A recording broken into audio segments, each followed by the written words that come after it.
Bonjour à tous, bonne et heureuse année, que cette nouvelle année vous soit pleine de joie et que ce soit une année d'accomplissement de tous vos projets. Alors, désolé pour ce petit break, c'est parce que j'avais tellement de choses à gérer avec les fins d'année et j'avais beaucoup de parents à accompagner.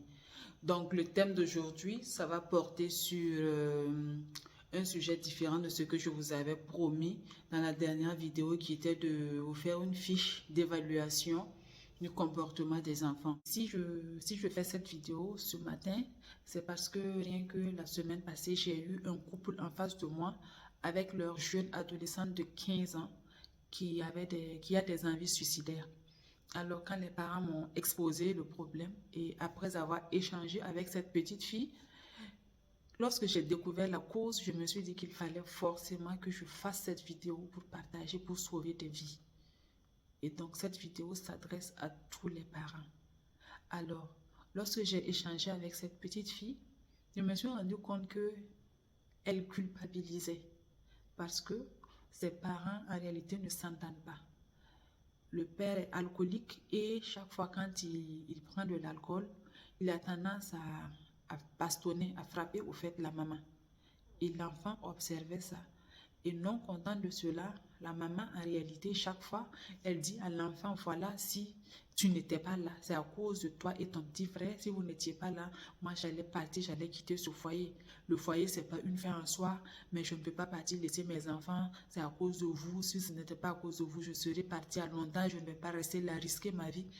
À force de répéter ça à l'enfant, la petite fille s'est sentie coupable en réalité. Elle s'est sentie coupable de la souffrance de sa maman. Est-ce que vous pouvez comprendre cela? Elle est devenue introvertie, elle ne parle à personne, elle est tout le temps renfermée.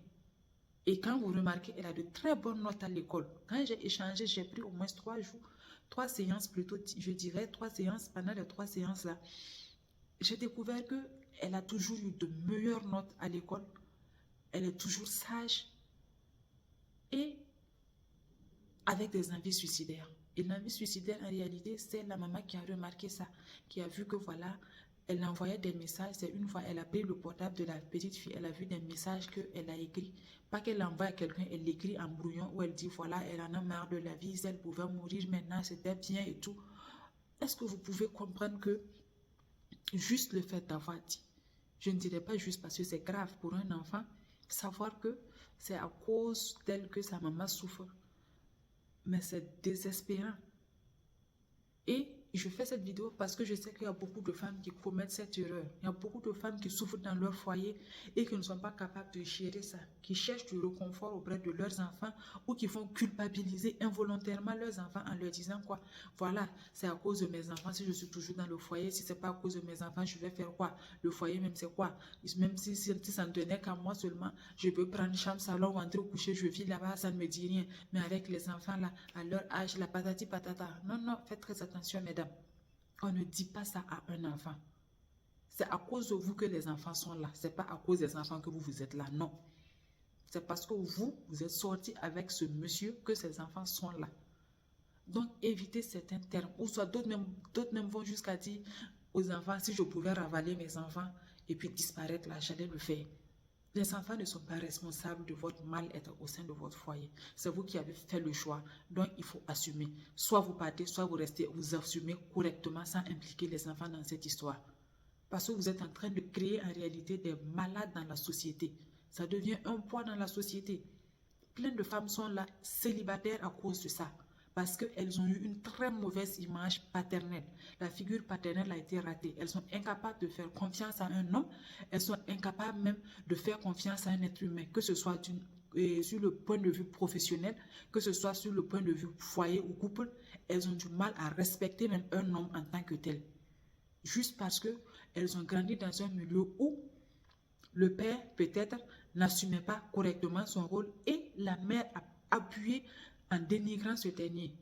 Quand on dénigre un père devant son enfant, c'est dangereux. Surtout quand c'est une fille, elle ne pourra jamais être soumise. Elle ne pourra jamais respecter un homme. Pour qu'elle puisse vivre réellement dans un foyer heureux, ça va être très compliqué. Donc, je vous en supplie, mesdames, faites très attention à ce que vous dites. Quand vous faites vos choix là, avant de faire des enfants là, prenez le temps d'analyser le monsieur. Prenez le temps de découvrir toutes les zones sombres là. Travaillez chacun votre comportement avant de commencer à faire les enfants. Et si vous avez les enfants, avant de vous rendre compte du mauvais comportement de quelqu'un, je vous en supplie, essayez de gérer ça autrement, mais n'impliquez pas les enfants. Même si les enfants la voient, donnez une explication aux enfants qui peut les aider à comprendre facilement, mais ne les rendez pas coupables, parce que c'est à cause de vous que ces enfants sont là et non le contraire. Donc, j'espère que beaucoup de femmes vont vraiment suivre ce message et vont l'appliquer parce qu'il y a plein de jeunes filles, je vous dis. Je suis enseignante vacataire également dans les écoles supérieures et je peux vous dire que avec les étudiantes, mes étudiants et étudiantes, même les garçons, eux également, c'est un autre point. Pour ne pas que la vidéo soit très longue, je me limite aux filles. Donc, je peux vous dire que les étudiants même, vous allez voir des jeunes de 20 ans, 19 ans, 21 ans qui souffrent, qui ont une très lourde charge. Des enfants qui viennent s'asseoir dans la classe, qui ne peuvent même pas suivre correctement le cours parce qu'ils souffrent beaucoup. J'ai eu à échanger avec beaucoup d'enfants et c'est le même cas. Ils sont là à porter en réalité la tristesse de leur maman, à supporter la charge mentale de leur maman parce que il faut que ces enfants-là soutiennent la maman pour montrer, voilà, on est avec toi, même si ton mari ne t'aime pas, nous on t'aime. Ça, c'est pas le rôle d'un enfant, je vous en supplie. Ça, c'est pas le rôle d'un enfant. Jouez pleinement votre rôle. Un enfant doit être un enfant. Laissez l'enfant profiter grandement de son enfance, jouir de son enfance avant de grandir. Si l'enfant est précoce, c'est dangereux. Il va se marier ou elle va se marier et ça devient des problèmes et ça va se répéter. Ça devient un cercle fermé, des chemins familiaux qui ne vont jamais s'arrêter. Donc, mettez fin à ça, s'il vous plaît. Et vous, en tant qu'enfant, que vous soyez adulte ou enfant, si vous suivez cette vidéo-là et que vous savez que vous avez ces genres de traumatisme-là, mettez fin de grâce. Ne répétez pas ça avec les enfants. Mettez fin à ça. Merci. Dans la prochaine vidéo, je vais revenir sur le thème initial dont j'avais parlé qui parle de faire le test du comportement des enfants. À plus.